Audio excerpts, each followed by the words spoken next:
hereby declare this meeting of the Howell Township Zoning Board to be open. Adequate notice having been given pursuant to the New Jersey Open Public Meeting Act in the following manner. First, on January 2nd, 2025, a copy of said notice was emailed to the Asbury Park Press and the Star Ledger. Second, on January 2nd, 2025, a copy of said notice was hand-delivered to the clerk of the Township of Howell. Third, on January 2nd, 2025, said notice was posted in the office of the Zoning Board and on the bulletin board in the Howell Township Municipal Building, 4567, Route 9, Howell Township, New Jersey.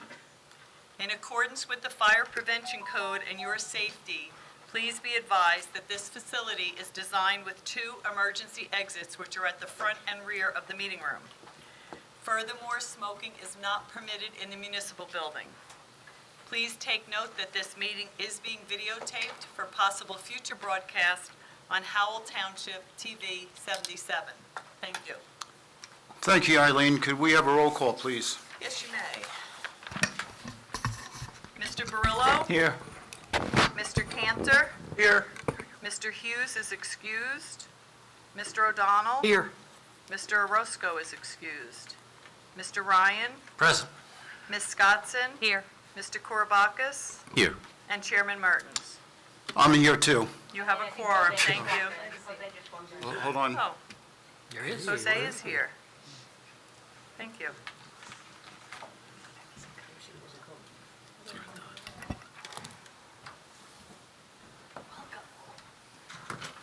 Could everybody stand for the Pledge of Allegiance? I pledge allegiance to the flag of the United States of America, and to the republic for which it stands, one nation, under God, indivisible, with liberty and justice for all.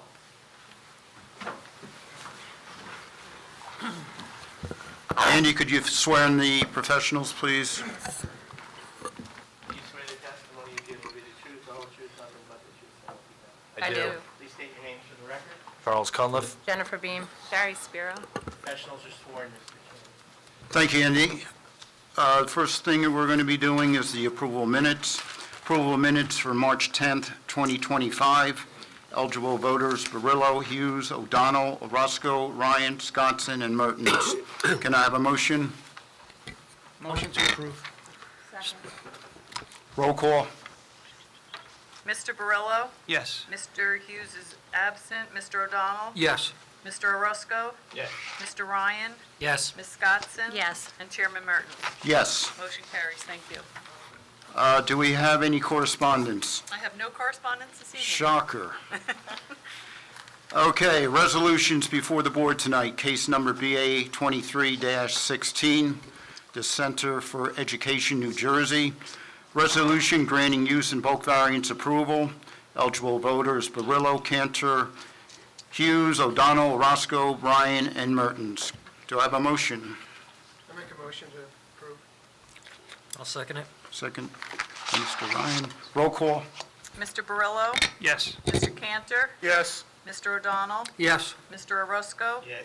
Mr. Ryan? Yes. And Chairman Mertens. Yes. Motion carries. Resolutions memorialized. And the second resolution, case number BA 24-03, Third Avenue Associates Incorporated, resolution denying use variance and site plan approval. Eligible voters: Barillo, Cantor, Hughes, O'Donnell, Scottson, Ryan, and Mertens. Can I have a roll call? Oh, I'm sorry. Motion. Mr. Chairman, I know Mr. Yeah. Hughes had a question about the wording on that. Was that ever It resolved? was, we changed it. It was was changed, corrected. okay, so his Yeah. question is... Yeah, it was just on the very end about what the motion was to, Okay, very good. Okay. Just want to make sure that got Yep. addressed since he's not here Okay. tonight. yep. Yeah, thank you, Mike, for asking that question. So we have a second on that? We don't have a motion. Okay, motion. I'll make the motion to Okay. approve. I'll make the second. Okay, by Anne Marie. Roll call. Mr. Barillo? Yes. Mr. Cantor? Yes. Mr. O'Donnell? Yes. Mr. Ryan? Yes. Ms. Scottson? Yes. And Chairman Mertens. Yes. Motion carries. Resolutions memorialized.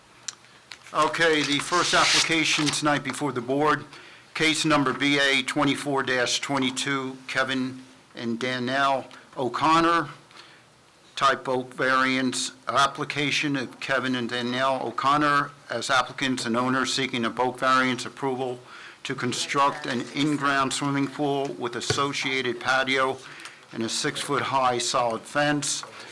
The existing deck and shed will be removed. The improvements are proposed in the rear of the dwelling. They are technically in the front yard of the premise known as Block 1.03, Lot 16, 115 Pine Needle Street. The expiration is May 15th, 2025. Good evening. Good evening. Good to see you back again. Thank you. And Thanks you for noticed having me this back. time. Yeah, I'm yeah. good to- Okay, go ahead. Okay, sorry. Good evening, members of the town board. Thank you for allowing me the opportunity to speak tonight. My name is Kevin O'Connor, and I'm here to respectfully request a variance for the installation of a pool and fence on my property at 115 Pine Needle Street. The addition of the pool has been a dream for my family since we moved in 3 years ago. It would not only enhance our quality of life, providing a space for recreation, exercise, and relaxation, but also serve as a gathering place for friends and neighbors, fostering a strong sense of community. I understand that our request requires a deviation from the current zoning regulations due to the unique nature of our property backing up to a cul-de-sac. And I want to assure you all that we have carefully considered the impact this project will have on our neighbors and surrounding area. We have consulted with professionals to ensure that the design of the pool and fence aligns with safety standards and aesthetic harmony with the neighborhood. Additionally, we've spoken to several of our neighbors in the cul-de-sac who have expressed their support for the project. The fence we're proposing is not just a matter of preference, but a crucial safety feature, particularly for children and pets. It will give us the ability to feel like our kids are in a safe space, because even though the street doesn't have any through vehicle traffic, it does have a decent amount of foot traffic. For instance, last year our kids were teased during their birthday party by other kids who stood in the street looking directly into our backyard. Couldn't do much about it because they were in the street and not on our property. The proposed 6-foot height at the corner, while not posing a safety issue due to the lack of through traffic and ensured clear sightlines and safe visibility, will be providing a secure barrier and creating a safe space for our kids to have privacy and simply be kids, all while blending seamlessly with the neighborhood's character. We're committed to minimizing any disruptions during construction and ensuring the project is completed efficiently and respectively. Moreover, the addition of a pool can have positive effects on the property values, not just for us, but for the neighborhood as a whole. The handout I gave everybody, the survey is the first page, and I think everybody got that in like the Mr. first- Chair, I could Yeah. probably cut through this Yes, pretty Okay, quickly. I'm sorry. yeah. No worries. Sure, she's nervous. good at cutting through. So, the lot's undersized, that's an existing condition. They have less than the frontage required, also an existing condition, and the side yard setback is an existing condition. We're here for the pool and the fence, because they have multiple frontages. So, as we've seen in the past, when you have a corner lot or a through lot or what have you, anything that happens in their physical backyard is technically our front yard, which wouldn't allow the pool, the equipment, or the fence. Hold on one second. Sorry. We have seen this multiple times. This is not an egregious violation of our zoning. They have a hardship based on the lot that they're dealing with. They want privacy, as we've seen in many instances. I would take no exception to the relief being requested for the pool, the fence, and the equipment, as long as Charlie can commit that the fence at 6 feet solid will not impede the site triangle or any kind of traffic distance. We don't take any exception. So let me ask you a couple questions, right? So does the benefit in terms of privacy and safety outweigh any detriment that this pool would have? Look at my face. Yes. Will the deviation from strict compliance impact the zone plan or the zoning ordinance? No, And it would have no negative impact to your neighbors, right? no. I have nothing further. Okay, Charlie? Yeah, just a couple engineer items. So there is a 10-foot wide utility easement that wraps around the entire of their property frontage. Looks like your pool on your sketch is like slightly inside that. You're amenable to moving that to make sure that none of the sidewalk or anything is within that easement area? They, I don't know if he put it on that, but I don't want to say cut the corners, because that doesn't sound right, but they made the corner an angle, so at that upper corner, it wouldn't go in there. Yeah, So if it has to get moved over, yeah, it's just, so it's the pool and the sidewalk, I just want to be Right. clear, so. And then as far as the fence, I think the survey you provided, the existing fence might look like it's right into the right of way. When you set the new fence, make sure you get a survey, you're gonna have to relocate that, so it's actually within the property line, not in the right of way. As far as, construction, so any curb or sidewalk that gets damaged by your pool contractor, they're gonna have to reconstruct it if it gets damaged.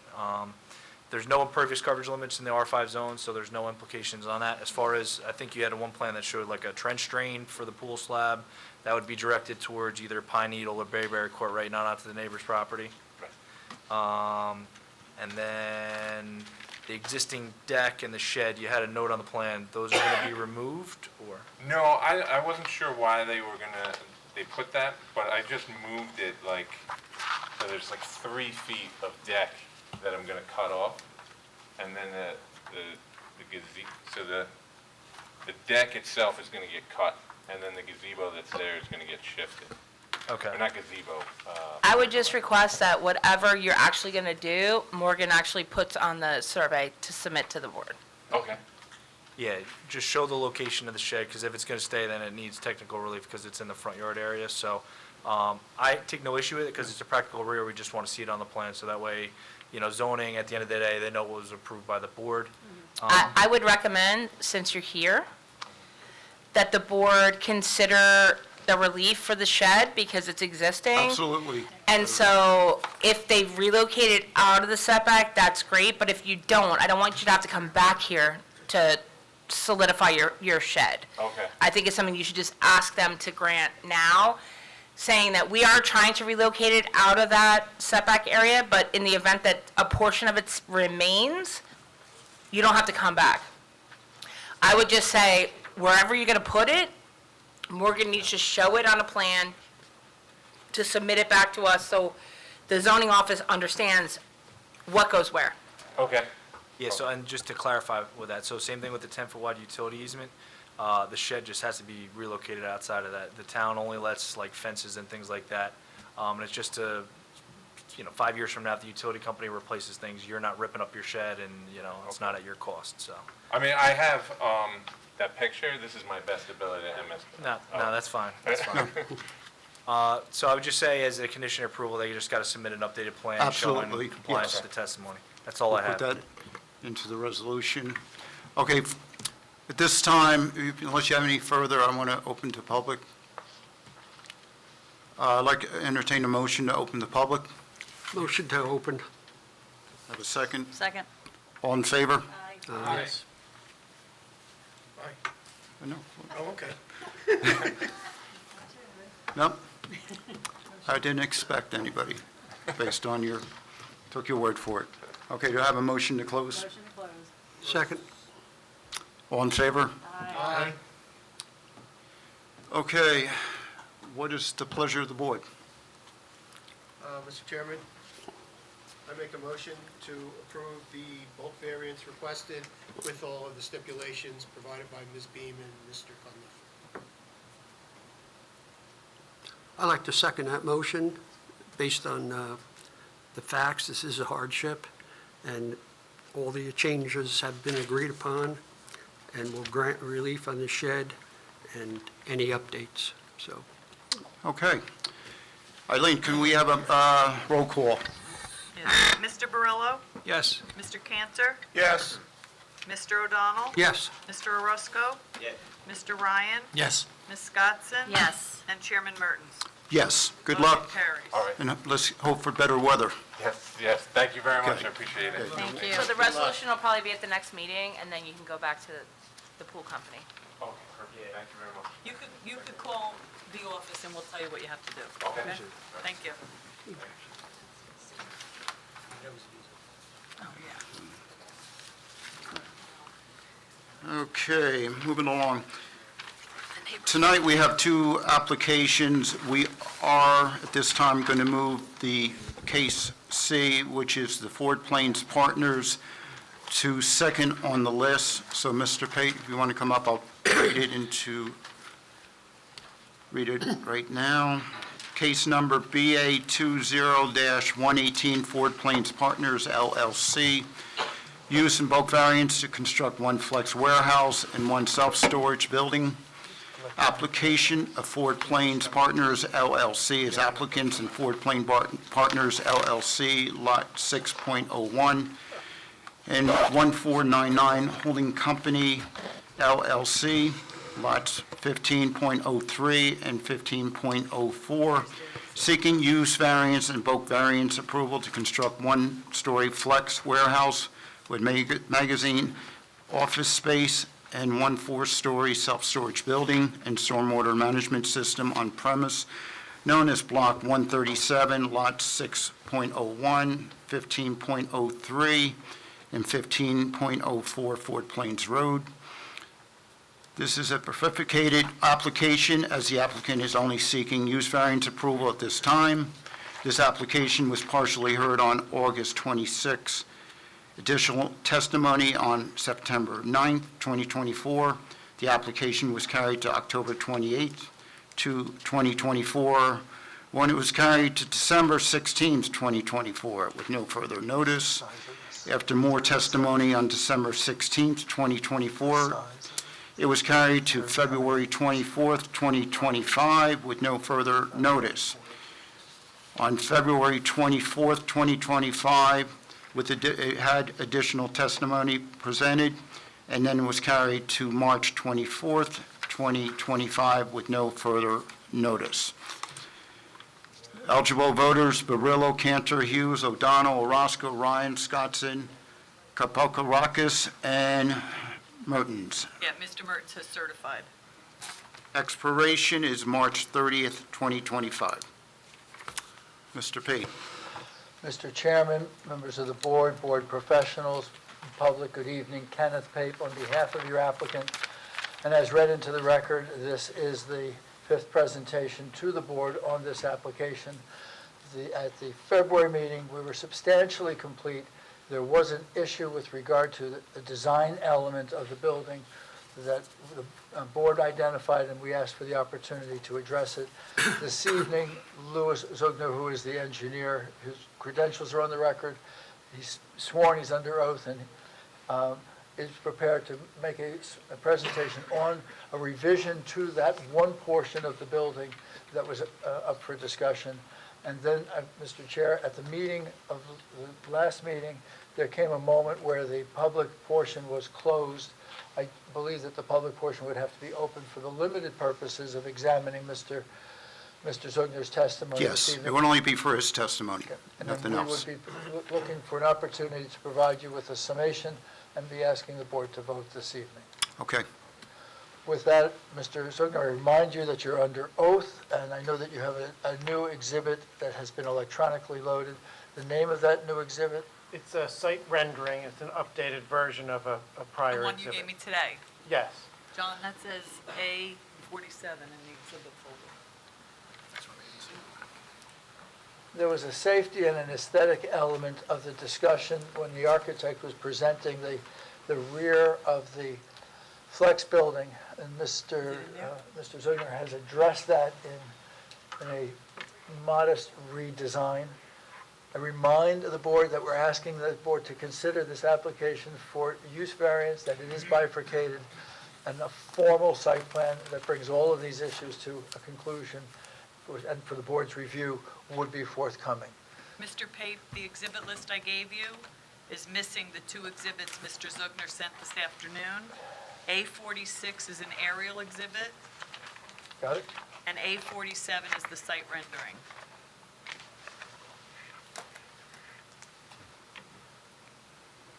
Thank you. You're welcome. If you would, if you could identify to the board what they are looking at and then take us through what you have designed. Good evening. So this is an updated version of a plan we've presented a number of times. And the element in question tonight, what had come up previously, was access, or particular ADA access, into the offices, which are on this plan, the lower half of these buildings, A1 and A2. There's one particular topic. So we were comfortable previously that designing that access could be done at site plan. But because this was a question of safety, we went back, we took a critical look at technical aspects of the plan. One thing that became very apparent in doing that is a relatively good solution, and that's what we're here to show you. Because we're no longer bringing tractor trailers into the loading side of this building, it's, originally there was a time where we were going to do that. It's now more flex space. There is a flex space building with smaller sized trucks. We were able to shift these buildings in part 5 feet north, or 5 feet up on the plan towards Route 9. It's not north. And by sliding those buildings that 5 feet, there's no negative impact to the loading side. Provides a real functional and aesthetic ability, even in those 5 feet on this office side. So how do we do that? A1, the building on the left, is entirely shifted 5 feet. Then A2, the portion of that building fronting on the Fort Plains buffer, that's shifted 5 feet. In that additional 5 feet, we're able to build steps and ADA ramps into each office door that needs them. Some are higher than others. Some of those offices are right at grade. So would have just a door at grade, some would have a few steps, some would have more steps. But in that 5 feet, you can get in the ADA ramp and access. In the original length, that sidewalk runs right along the parking spaces. So it works well, and significant parts of it remain as just a 5-foot planting strip that could be landscaped. What do you mean by significant portions? You might be able to zoom in, if you could, on building A1.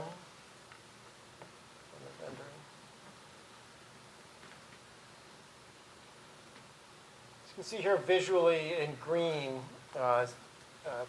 based on our initial study of how we would get access ramps and steps into each of those doors, would leave, I'm calling, I don't have a specific number, but a significant percentage of that 5-foot strip is green. That could be planted with foundation plantings, and the rest would work as sidewalk ramps access. Can you just clarify, when you said you shifted the buildings 5 feet, which way did you shift them? So A1 is shifted, before it was right on that sidewalk. Now it's 5 feet up on this plan, away from Fort Plains Road. And that extra 5 feet is where we're able to work ramps and steps. So did the loading bays get shorter, or did everything just shifted 5 feet east towards Route 9? No, the concrete loading space, that's gotten shorter. Because I don't need to bring a tractor trailer or back a tractor trailer into that space, what remains is more than sufficient for, box truck or pickup truck. But you haven't secured any tenants, right? No tenants. There are no tenants. Okay. So We don't really know exactly what's going to happen with the loading. We had agreed that we would restrict the uses to strictly flex uses, and we had agreed that there'd be, Yeah, but Ken, define flex uses. Like, there's no never mind, just keep going. So, and I just want to clarify that too. So for building A2 at the southeast corner where it does that kind of 45-degree turn, so that easterly facade is now 5 feet closer to that drive aisle? So this building we've stepped, so the portion, you can see sort of where the middle island in the parking lot is. Those sections with those offices which needed ramps, that's been pushed further up on the plan. But the rest of the building where it comes and narrows, it remains in the same place. So you're telling me the easterly facade of not where you have the concrete loading dock, but where you have the asphalt that kind of comes in from your two-way drive aisle there, that's not 5 feet closer towards the circulation drive? That one place, that piece there is 5 feet closer. Do you have any ground level images of what all of that is going to look like and with the shifting? Was there anything? No, the architectural plans were not revised. Okay, thank you.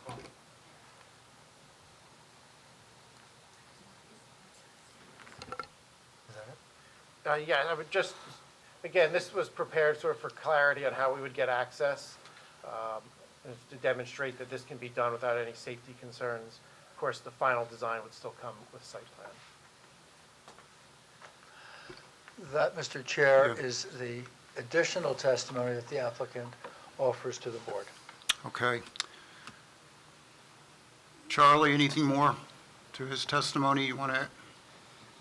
I mean, the reason I was asking the questioning, obviously, the concrete loading areas, you can see, have some width to them off the back of the building, but that southeast corner where it's just asphalt that pulls into there are 2 loading docks or loading doors to that building, so moving it closer, we had a question, I think, earlier in our report about, like, how does that function, and vehicles coming in and out of there, or loading, parking up to the back of the building, obviously sticking into the drive aisle, now shifting it 5 feet further to the east, exacerbates that condition and that concern. So that's why I asked the question. Okay. Jen? Nope, I have nothing. Okay. Board members, any questions? Oh, 1 minute. Sherry, do you have anything to add as far as, okay. Board members, any questions? Mike? Yeah, Mr. Zucker, just following up with this revision, the length of distance between the ramps and the furthest office door would be how far now? You mean the length of the furthest ramp, or? Right, because previously, you had to go from, in building number 2, if you were in the last door closer to building 1, you had to go all the way down to the right to get out. So with the new steps and ramps that are being put in, how much has that distance been So, reduced? the way that's constructed now is in compliance with ADA. The ramp can only be so long before it needs a landing. And the ones that have the greatest length of ramp are each of the offices at the far left from this plan of the building. Those ramps are about 30 feet in total. Okay, But they also have steps, so someone can walk right down the steps. There's no length of Understood. walk for that person. But the ramp is, I believe, about 30 to 35 feet in the way it was drawn up. okay, thank you. Anybody else? Seeing none, we're going to open to public, but again, this is only going to be for the testimony that was put on record tonight. If you're talking about something else that doesn't relate to this, I'm going to cut you off. So at this time, I'd like to open up to public. Do I have a motion? I'll make a motion open to public. Second by Nick. All in favor? Yes, Eileen? If anyone has any comments or questions regarding the testimony that was put on the record tonight, please come forward.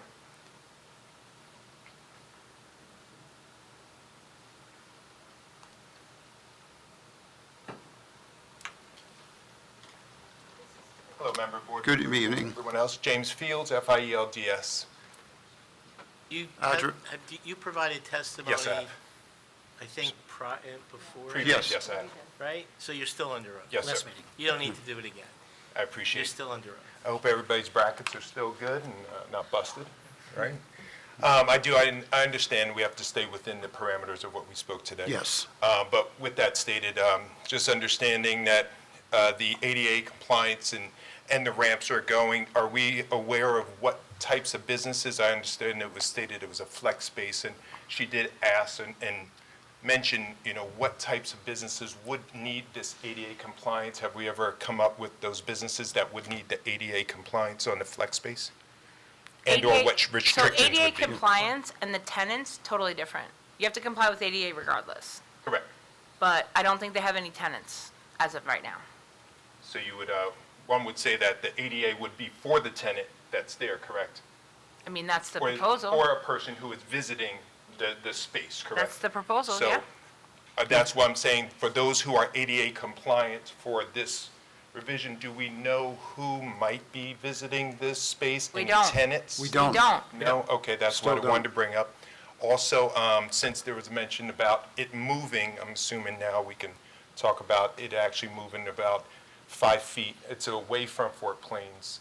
Does that make it more, or, I'm assuming in parking, you would say different types of vehicles now will be allowed to park there by it being moved away? And what type of vehicles would that be? There's no change in what they're proposing in terms of the use. They've proposed the use, they've claimed there's no tenants. The move 5 feet was to provide ADA access, Lou, right? Is that correct, Louis? Yes. So there's no change in your proposal for the tenants and the loading and all those other things. It's just a shift to allow you to put a ramp in. Just that For one minor ADA shift compliance. for the access to Yeah, the it wouldn't change, There's the nothing vehicles else that's parking back changed. there. Right. I appreciate it. I'm only here to make sure that we are heard. We're still here, we're still your neighbors, and this would be affecting us. I just wanted to let you know that. Okay. All right, thank you, I appreciate you, sir. Appreciate all of you volunteering to be on the board. I know it's a hard decision. Thank you. Yes. Anybody else have a question for this witness? Seeing none, I'll ask for a motion to close the public. Motion to close the public. Second, all in favor? Yes. Okay, at this time, Mr. Pate, you want to give a summary and closing Mr. Chair, testimony? yes, thank you. This is an unusual property. It's a 34-acre parcel in the HD1 zone with very limited frontage on the state highway. The very limited frontage is located at the southern end near the Home Depot. The 34-acre parcel of property has considerable frontage on Fort Plains Road. And Fort Plains Road is a road that is accessible to this property. The property is the HD1 zone. There are many uses that are permitted that are far greater in intensity than what your applicant is requesting. The testimony of Ms. Cafone at the last meeting recited that indoor recreation, health clubs, fitness centers, daycare facilities, home improvement centers, retail services, retail sales, restaurants with drive-throughs, hospitals, and health facilities are all expressly permitted in the HD1 zone. If someone were to develop this property consistent with the HD1, they would have absolute right to use Fort Plains Road for their primary access for those uses. That would be consistent with the HD1 zone. What your applicant has done is unique, and it is because we're before the Zoning Board of Adjustment, they recognize that they need to do something to earn relief from this board. Amongst the steps that they took early on was to purchase a right-of-way out to Route 9. That right-of-way didn't belong to them. They had to go out and purchase it from the property owner who owned the KFC property, so that a 50-foot wide right-of-way became available so that traffic from this property could exit without going on Fort Plains Road. The second thing they did, and they've placed it on the record, is they are prepared to vacate their right to use Fort Plains Road. They are prepared to eliminate that through an easement that would run to the township of Howell.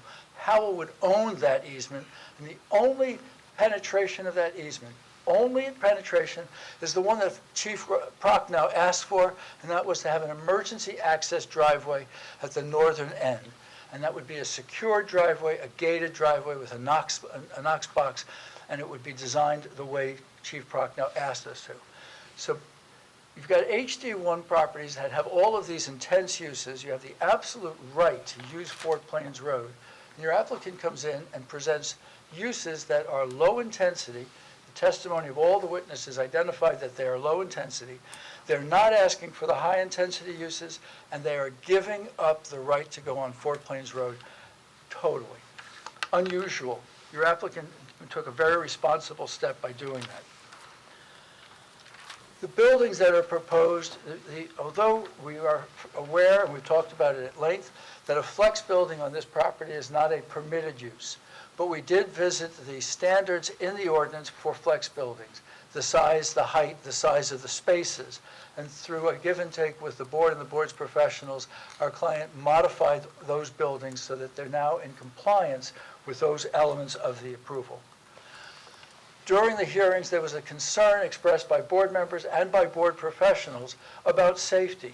And one of the points that was requested of the applicant, can you separate these two uses? Can you separate public storage, self-storage, from the flex building? And Lewis and his team went back with working with Scott Kennel and came up with a revised plan that separated those two. They're no longer connected. Each has their own separate access to Route 9. The only connection is, again, Chief Prochnow asked for fire and emergency connection between. Again, a lockbox, a Knox box. Again, it would be gated. The property that faces Fort Plains Road is proposed to be heavily landscaped. Not just heavily landscaped, but heavily landscaped and bermed. The berms are undulating berms that run the entire length of the property, all the way to the woodlands that were identified by Ms. Spiro as worth saving. The woodlands would be supplemented with additional plantings or infill, but the balance would have the tall berm with landscaping. We also were asked to add a fence, a security fence, as part of that element. So on our side, on the inside, there's a security fence, there's a berm, and there's landscaping. Just to give a focal point, Home Depot is our neighbor, and Home Depot backs up to Fort Plains Road. None of that, except for a wooden cedar fence behind the back of Home Depot, separates Home Depot from the Fort Plains residential community. What this applicant has offered is very respectful and responsive, respectful to the community, responsive to the request that the board made.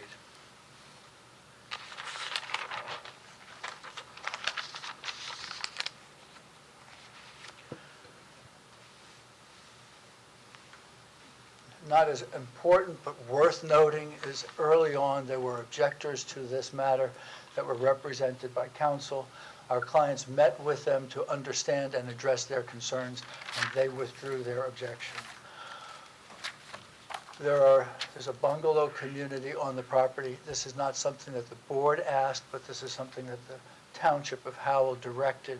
That bungalow community, which was 34 residential bungalows in somewhat poor repair, is now down to 8 residents, and the trials to remove them are the next 48 hours, tomorrow and the day after. So your applicant respected the request of the township at large to eliminate the bungalow community that is on the property. The applicant has paid careful attention to the questions and the issues that were raised during the hearing and has been very responsive to same. The end result is a proposal that is a less intense use than your ordinance contemplates, and a voluntary but permanent vacation of the use of Fort Plains Road for access, thus keeping the traffic on Fort Plains Road in the immediate neighborhood of the residential community at a minimum. For all of those reasons, we respectfully ask that the board consider the variance relief that is before you, with the understanding that the applicant is prepared to come forward with a full site plan to address the remaining site plan issues. And I thank you for entertaining the application this evening. Okay, thank you, Mr. Pate. Anything further from anybody before we go to vote? Seeing none, I will entertain a motion at this time.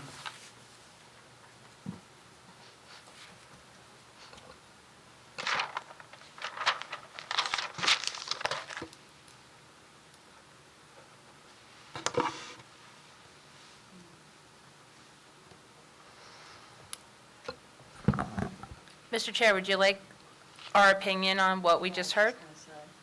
Yes, I said if there was any more comments from anybody. I I'm thought you sorry. meant the board, so. No, I'm sorry. So You were included. I stand behind the testimony that I gave at the last meeting with respect to the particular suitability for flex. As I said at the last meeting, you know, we entertained flex space as a permitted use in a number of zones within the township in our last master plan, which I think was adopted in 2022, and then kind of implemented in 2023. So we're talking like a year and a half ago.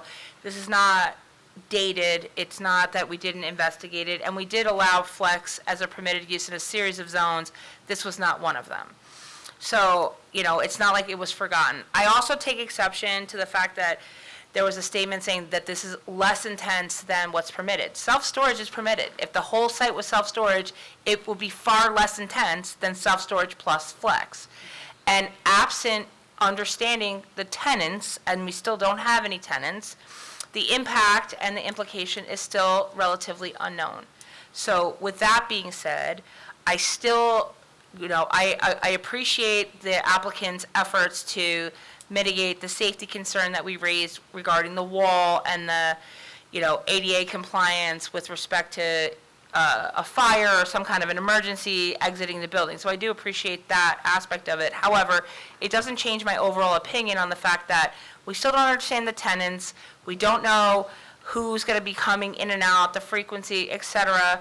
And this site was evaluated, as was all sites, specifically on Route 9, because we paid particular attention to the uses on Route 9. Flex was not identified as appropriate in this location. And so I still have the same opinion on the particular suitability and the potential negative impact from this type of use at this location. I understand, it's Zone HD1, I understand the size of it.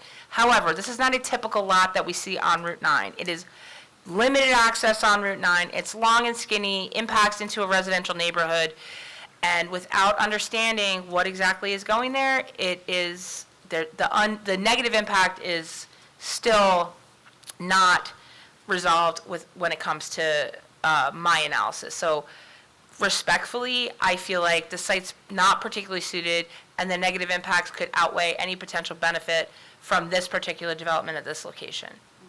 Okay, thank you. I'm prepared to make a motion. Okay, nobody else? Charlie? Yeah, and I just want to add, I think the board, over the period of the multiple hearings, expressed some concerns with the multiple uses and then the scale of the development. I think 70% is permitted in the HD1, which they're well under when you look at the whole tract as a whole, but there is a significant portion of the site that does have environmental encumbrances. When you look at the portion that's just subject to the development south of the sanitary easement that runs through, they're developing largely to like the extent of what they can develop. They got roadways with the retaining walls right to 50-foot buffers. The roadway around the side of the building is right to the 50-foot buffer to the residential on Fort Plains Road. Certainly if the scale of the development were reduced, you could probably do away with some of the retaining wall and the grading. I think that just gives some more context to, there's a lot that's going into the site, and one of them is not a permitted use, and you're adding two uses on a lot and jamming it all into a tight space. Yes, okay. Mr. Okay. Chair, Yes, just to add, with regards to the bungalows, just want to remind the board that these are, the application that's before you is a completely separate issue from the bungalows that are being demolished. The bungalows do not meet state housing code standards. It was an option, not a demand by the township, to tear them down. That was an option that the applicant had.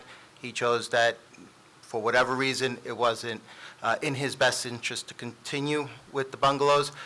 So as such, a separate case that started way before this application was put together, and an agreement was made that they would be vacated and torn down regardless of how you vote.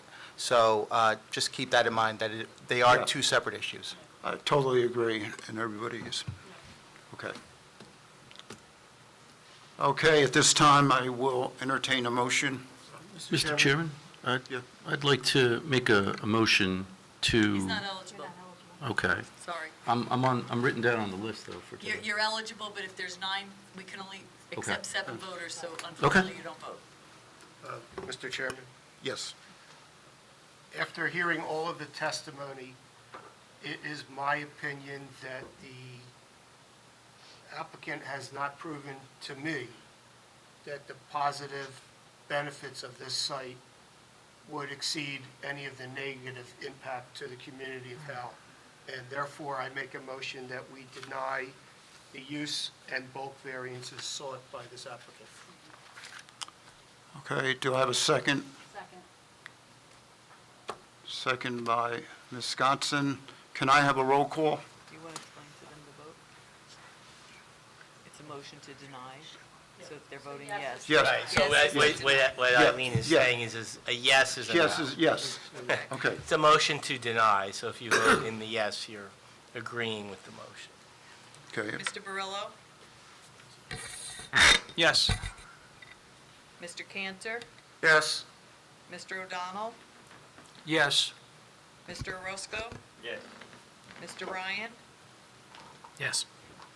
Ms. Scottson? Yes. And Chairman Mertens. I agree with Mr. Cantor, and I agree with the professionals. There was not enough positive criterias to grant this, so my vote is yes as well. Motion carries, application denied. Mr. Chairman, board members, thank you for your careful deliberations. I would ask if we could take a 5-minute recess. I have your next application. Yes. And I need a few minutes to regroup. Okay, sounds, okay, we will take a 5-minute break. Will be BA 23-06 Gateway Industrial 175 LLC. Use variance, application of Gateway Industrial 175 LLC as applicant seeking use variance approval to construct a 130,943 square footage warehouse with associated office spaces on proposed lot 30.02. Associated site improvements include trailer parking, passenger car parking, stormwater infrastructure, utility connections, off-site water main extension, lighting, and landscaping on premise known as Block 49, lots 30.01, 31.01, 45.02, and 46.01 Lakewood Farmingdale Road. This application was partially heard on January 13th, 2025, when it was carried to March 24th, 2025. Eligible voters: Barillo, Cantor, Hughes, Mertens, O'Donnell, Orozco, Ryan, Scottson, and Cabarrascas. You got it that time. Yeah, it was for real. Okay, Mr. Pate, welcome back. Thank you, Mr. Chair, board members, board professionals, and public. Looks like the public left. Public, good evening.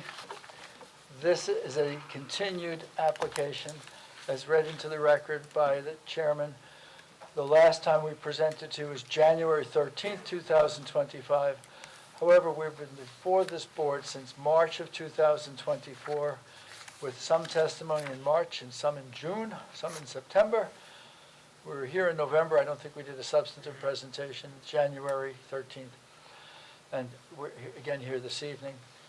The testimony of Mr. Zugner was placed on the record at the January meeting.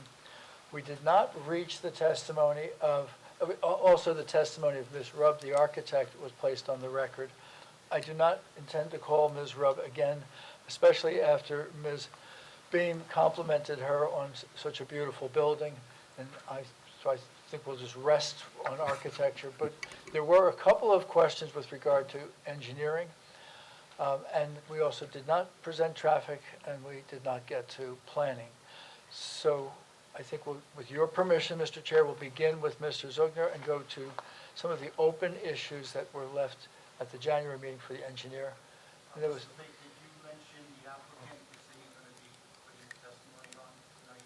I have the applicant here, and the applicant could be called to put on testimony.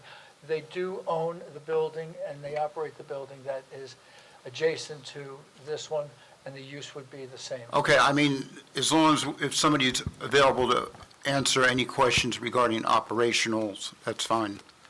Terrific. So, Then Chairman Mertens, if I could, Mr. Zugner's testimony, Mr. Kennel's testimony, and then again a 5-minute recess, operations followed by okay, planning. that sounds good. Mr. Chair. Yes. Ken, I think it would be very helpful because you originally applied for a subdivision, then it wasn't a subdivision, now it is a subdivision. So like, I just think you need to provide the board a little chronology on how we got where we are. Sure. Thank you. Agreed. So before Mr. Zugner testifies, I'll begin by reminding the board that this is an unusual parcel of land in Howell. This is the property that has no history.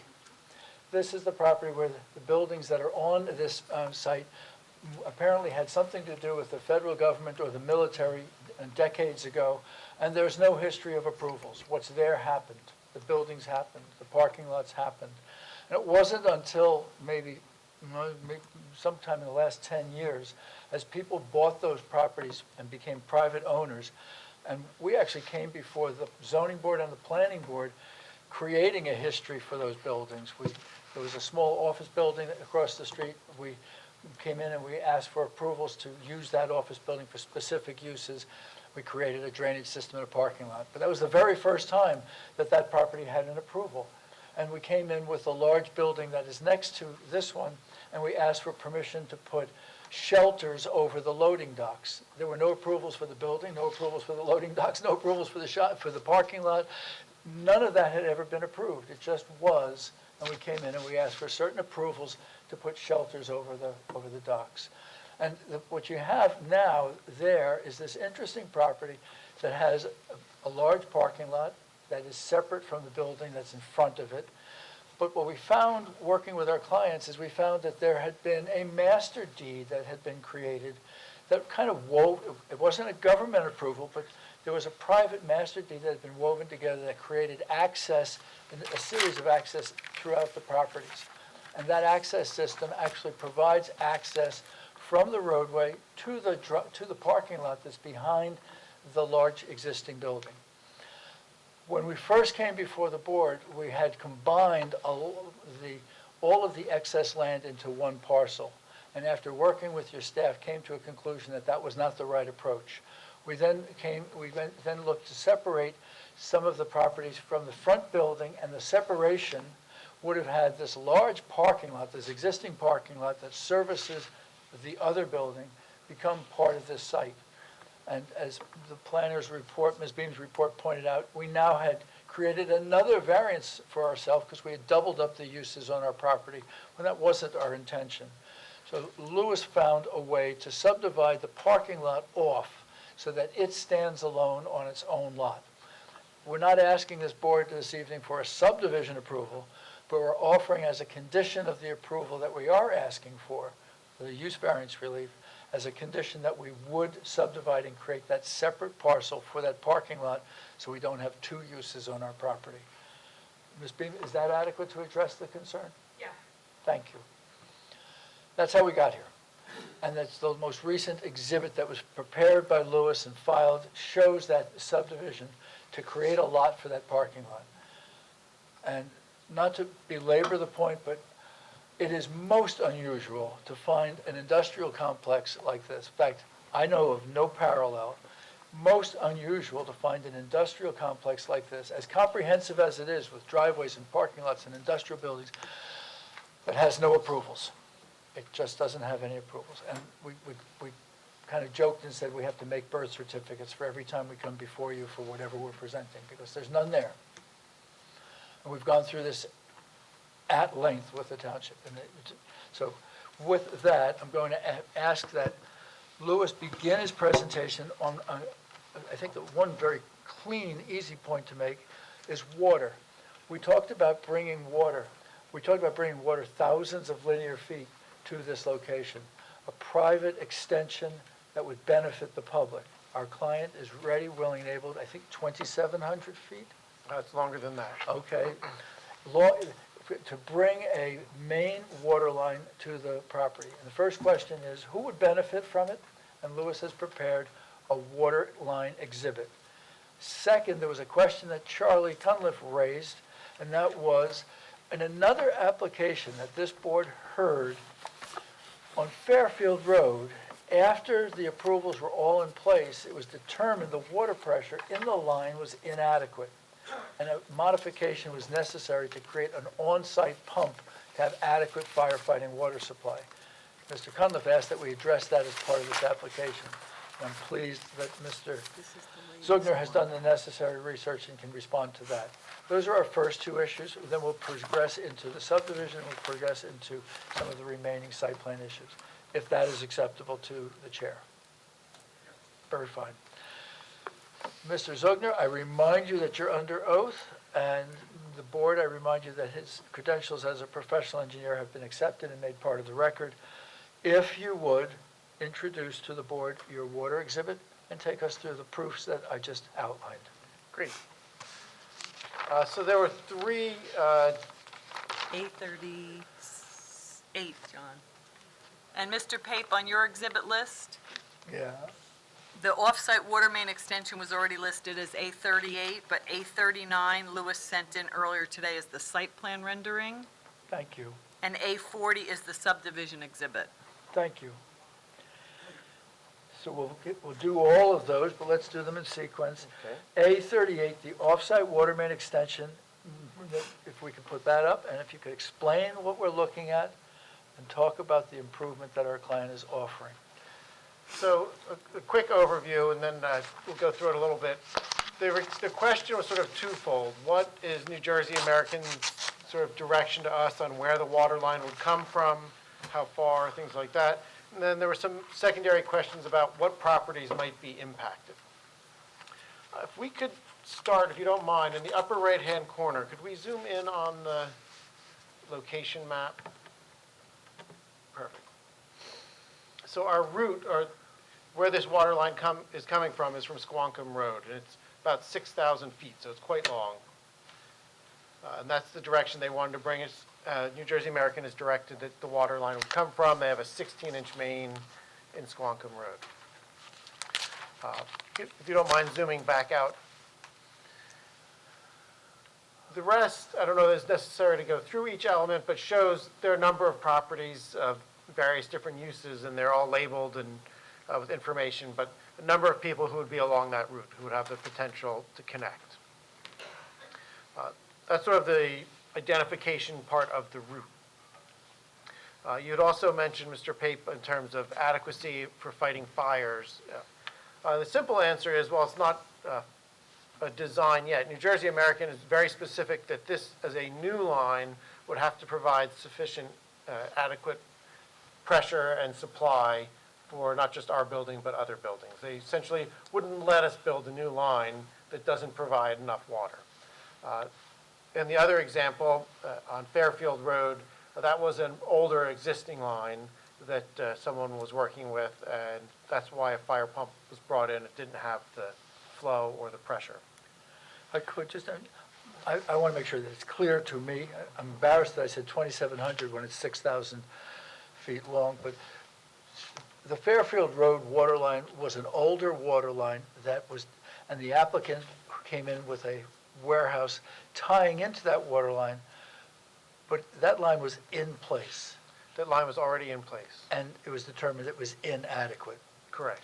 The water line is not in place, and you're charged with designing a water line that New Jersey American Water Company would only approve if it does have adequate capacity for our building as well as all these buildings along the route? That's correct. So Excuse me, all of the Dan buildings? or Charlie? On Fairfield Road, didn't that applicant put that water line in? Yes.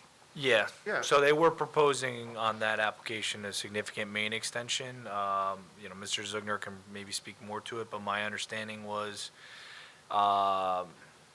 there was, as part of the application, maybe an expectation that American Water was going to allow the main to be sized to also provide adequate fire flow.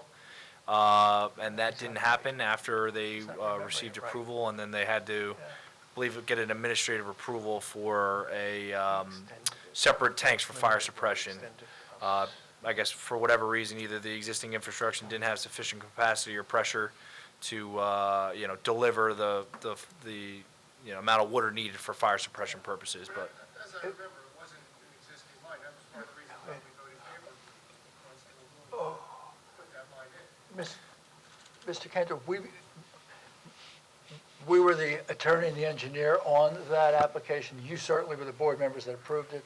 There was an over 7,000 linear foot sewer line, brand new, that was put in, but the water line was in the street and it was just extended. It was a real problem. It was. Thank you for clarifying. Yeah. It was that sewer line that went and has the huge pump station that was all part of what you approved, and it provided capacity for the whole region. The water line was just an extension to the site, and it turned out that the pressure in the line that we were working with is inadequate, and it had to be pumped at the site. But here we have a 16-inch line as the start, and New Jersey American, we're doing ground up. Thanks for that opportunity. Next. Sure, that's what I have in terms of the water. Let's go to your site plan. before we move off the water, is there any fire hydrants along that route that we need to know of? Or will there be? So again, it's not a designed extension at this point, but I would presume that that's going to be part of the requirement with the extension. All those homes and businesses would that benefit from having a hydrant That's correct. installed? Chief Brock now, I'm sure, is going to tell us that he wants hydrants every certain distance. So we don't know that now? No, it's not designed. Maybe I'll rephrase that. There will be hydrants. It's not designed. We don't know where or how many hydrants, but there will be hydrants. Okay. So, and I would just note the same thing, right? So the applicant's making a representation that they're going to be able to upsize the main to 12-inch to provide adequate water pressure and volume to, and flow rate to, where they don't need to put in a separate tank on the site for fire suppression purposes. If American Water, change their tune, if the board were to act favorably, either at time of site plan or after, They're here for preliminary and final now. No, they bifurcated You it. bifurcated it out, Ken? Yes.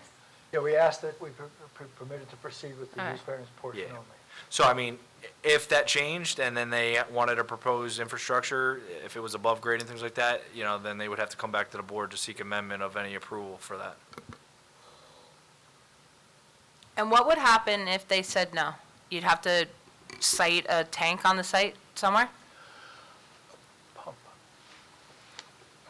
So I would presume, since we're doing a new water line, the way it would work is if they didn't allow us, I don't know why they wouldn't, a larger line, they restricted flow, you would increase it with a pump. There'd be a pump house to pressurize it at the other end.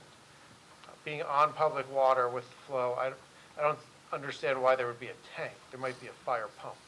Okay.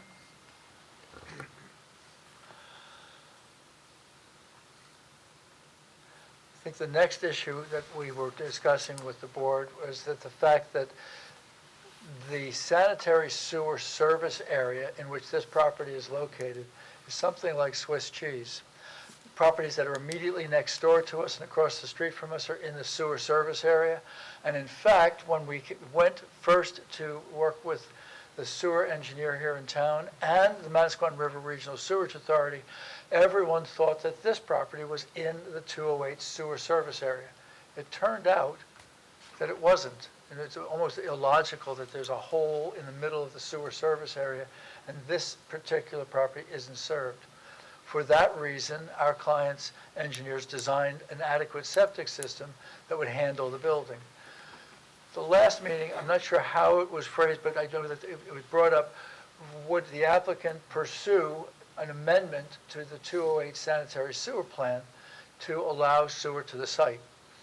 For the uninitiated, an amendment would require first a permission from the township to proceed, then to the county, to solid waste management at the county, then to the commissioners, and then to the DEP. It appears that there's no reason why sewer is not available. So the applicant is willing to pursue a 208 amendment. We've designed it with an on-site septic system that works. We would ask that you consider that septic system with the understanding that the applicant will pursue the 208 amendment. And if the 208 amendment is granted, we would then use the sanitary sewer line. It happens that the sanitary sewer line goes right past the property. We're just not allowed to tie into it. And Louis, if you could help me with that, that was What is the reason you're not allowed to tie into it? Not in the sewer service area. No, okay, but they can't, okay. It's a regulatory reason, not a physical reason that prevents Okay. us from connecting to it. There are times when you go to the state, they say, well, the reason you can't tie in is because that's environmentally sensitive, or that's a property that's being protected. This is right in the middle of an industrial park, and all the other properties are in. This one's out. And when I say when we sat down with your utility engineer, and we sat down with Mr. Brock at the Manasquan River Regional Sewerage Authority, at first everybody said you're in, and then there was head scratching and said, oh, wow, you're not. Okay. And there's no logic to it. We're asking that our clients are ready, willing, and able to pursue a 208 amendment as a condition of any relief that is granted by the board, but we'd ask that if that for any reason is not approved by the DEP, or those other agencies, that we'd be permitted to use the septic system as designed that is as part of the plan. Okay. And I'm going to ask, is there anything that you want to add to that? No, I would just say that what you stated and how you stated it is accurate. There's a process to making an amendment to the plan and putting us in, but it requires a number of steps and approval by other agencies. And it begins with, Howell Township would have to allow us to make that, to go through that process. It starts with Howell Township. So just to give clarity to that too, so there is a trunk line, a MRSA trunk line that runs along the west rear portion of the property, but it runs through regulated, severely regulated areas, wetlands, repair and all that. I think it's even a C1 water. There is public sewer available in proximity to this site. I've had discussions with the engineering department. There is down at Mulligan's in the corner of Hurley Pond Road, there is sewer available, I believe within an easement on the Mulligan site. So, there is a process to go through to get an amendment, and there is sanitary infrastructure in proximity to this site to make connection. While they may not be able to connect because of environmental reasons to the trunk line, at the rear of the site, that doesn't preclude them from seeking amendment and then running into the public right away to, sanitary infrastructure within proximity. I just wanted to put that on the record. I just want to say, and Tom, you might remember this, when the ice rink went in, they were proposing to tie into the line in the rear, and MRSA said, no, you have to run it along the road, which was under a moratorium at the time. So I don't know that they're going to allow them to tie in the rear. Whether it's the front or the back, we'll make the application to tie into sanitary sewer. There's sewer available in the industrial park. There's a line that comes outside of those environmental restrictions, which we believe we could tie into. Okay. If you I could, guess the question becomes, we're still talking about it, and honestly, that's one of the reasons that you need a D3 variance. So why are we still saying we think, we know, we may, instead of having had those discussions to know that we can? the issue came up at the last meeting that the applicant was asked if they would pursue that, and the answer is yes, we will. But it has not yet been pursued. Just came up a month ago, it's not, we've not started the process. Isn't that one of the conditions, though? It is a condition, yes. That's why I brought it up. So, Mr. Pape, you... And my letter's you dated knew there was September. a condition for sanitary sewer to be part of the equation here. Mr. Earl, yes, we knew that, and we... So you didn't know a month ago, you knew way before that. We knew way before, and we are before the board, this Board of Adjustment for a D3 because of that. If we had sewer, we'd be in front of the planning board, but we do not. So that is why we're here, and we're asking for a D3 variance. But I think what Jen is trying to say, what Jen is saying is, why wasn't this already done? Why wasn't these inquiries already, done?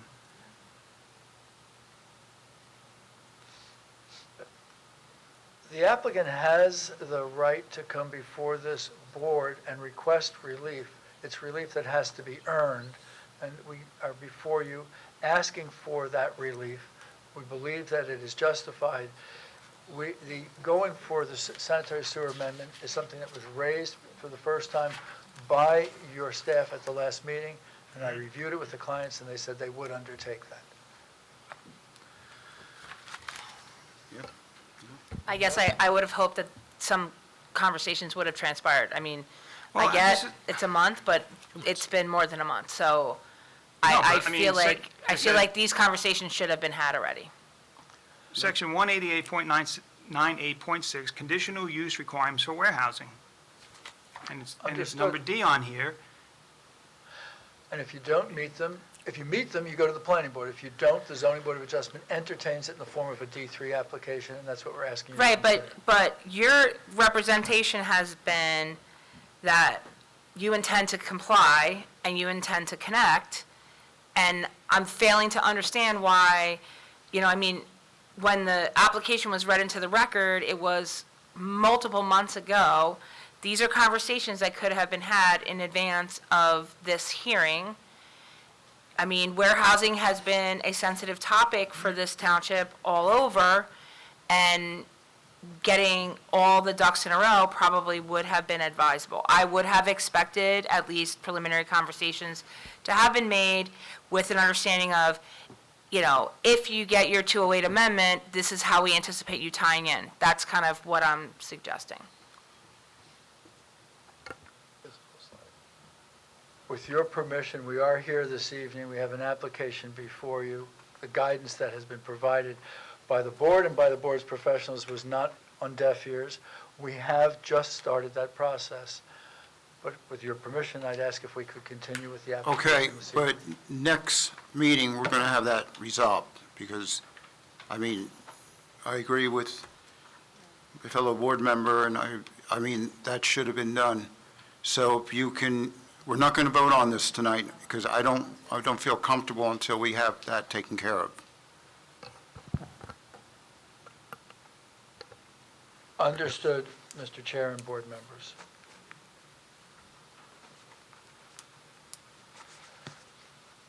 May we proceed? Yes. I'm going to ask if you could identify the subdivision that's proposed. And you heard my opening statement about the fact that there was a parking lot that is existing, sitting behind the large building next door to us. And I would ask if you could, if you could show us that parking lot and identify the subdivision that the applicant proposes, so that the warehouse building that we're asking this board to consider is the sole use of the property that's before them. I believe this is Exhibit A40. You're able to pull up A40?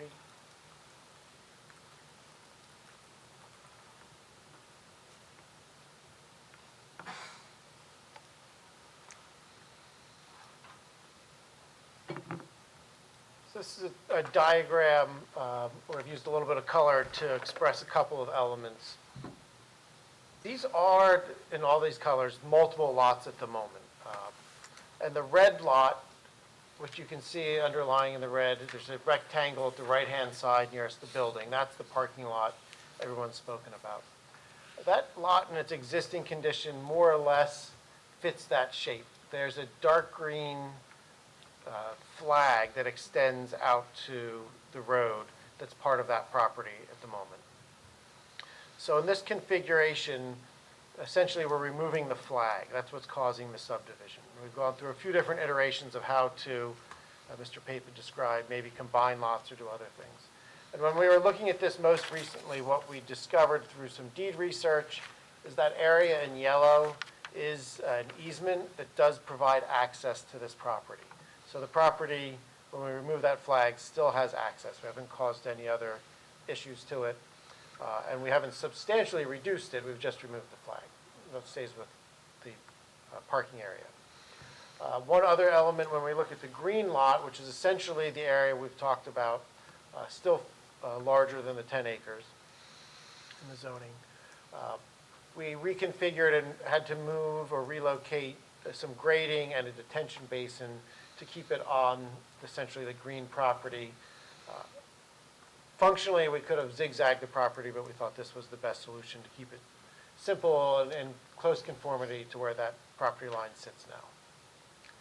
The green property exceeds 10 acres. The zone says that this type of use is confined to 10 acres. Could you confirm the statements that were made previously, confirm that they remain accurate, that the development of this property and the intent, all of the bulk conditions, all the impervious coverage conditions, building size, all of that has been tied to a 10-acre maximum and does not take advantage of the oversized lot? That is correct. It's still based on the 10-acre element of the zoning. We also looked at how buffers impact these properties because there's a buffer imposed with the subdivision, and that can still be maintained. So the same criteria that you placed before the board for the, I'll call it the green parcel previously, of complying with the bulk requirements continues. It does continue. But if the subdivision were part of the applicant's request for relief, there would only be one use on the green parcel, and that parking lot that's affiliated with the building that's in the white space above the red space, that parking lot would not be on this property any longer. Would not be on this. And just to make sure that the master deed that was found that had all of the easements that was created by a prior property owner provides access from a public road to that red parcel, and all of that is in place, albeit through an easement system and a master deed, but it's in place and provides access. It's in place, it provides the access now. So essentially, that lot is functionally not even changing, it's losing the flag, but the red lot remains with access, how it's getting access now, all in place. And the purpose of this was to remove request for variance relief for having two uses on one lot. But now you're putting an accessory use on a lot with no principal use. So that also requires a use variance. And since you're bringing the subdivision back, it's back to a major subdivision, which requires a 50-foot perimeter buffer, and your setbacks are measured from the buffer line, which also requires variance relief, which we haven't seen because you haven't shown it. We comply with the buffer and the setback from the buffer. Well, I don't see it on the plans. So respectfully, I'm taking you at your word, but the plans have to be submitted for us to review it, which we're not done. And you need another use variance for putting an accessory use on a lot with not a principal use, which is a D1 variance, not a D3 variance.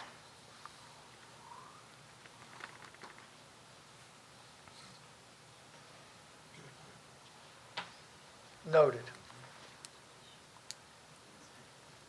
So, Mr. Pape, did you notice for a D1 variance? We did not notice for a D1 variance. The original notice indicated that there was a D3 variance and that we were requesting the board to consider the subdivision approval as a condition of the D3 variance. But the subdivision is going to create a D1 variance, which is another use variance.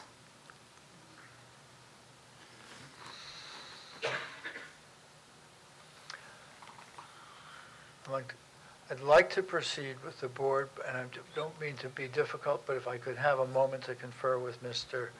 Bayer, I'd appreciate that if we could take just a 60-second, not 60, a 60-second break.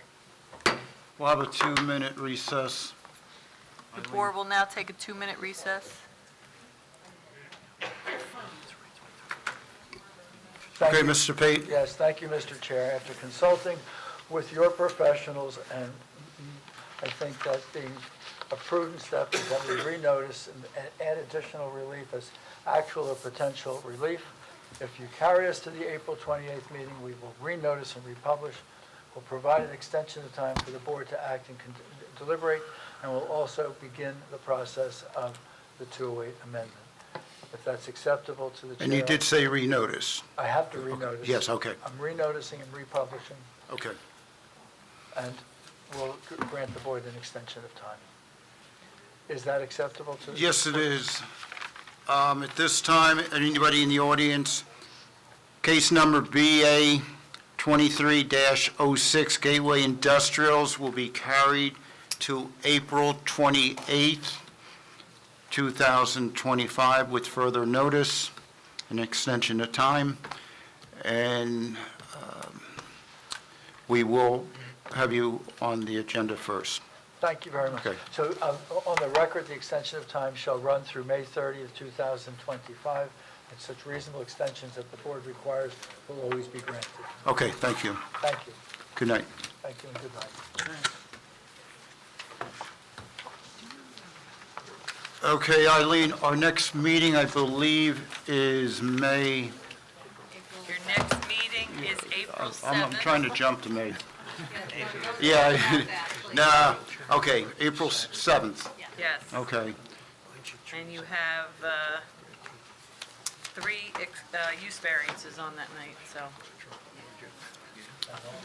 No, there's 2 others, but one's an extension of time and one is just Turkish American for both, so.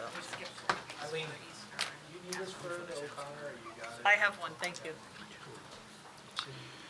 Okay, at this time, before we close, Two things I wanted to bring up to the board. We are still working on getting the sessions for the training. I just have to wait for Jennifer to get her company to give information to Mr. Clark. Once that's approved, then we'll probably be setting up the timeframes. Lastly, on a sad note, especially 8 great years, and I've been fortunate to work with Eileen, not only as a member of the board, but I also came in here as an applicant too, while serving on the board, and I saw both sides of what she does, both with the public and as far as a professional. And Hal's losing a big person. And I just want to thank Eileen for all her service, Thank you. and we'll miss you.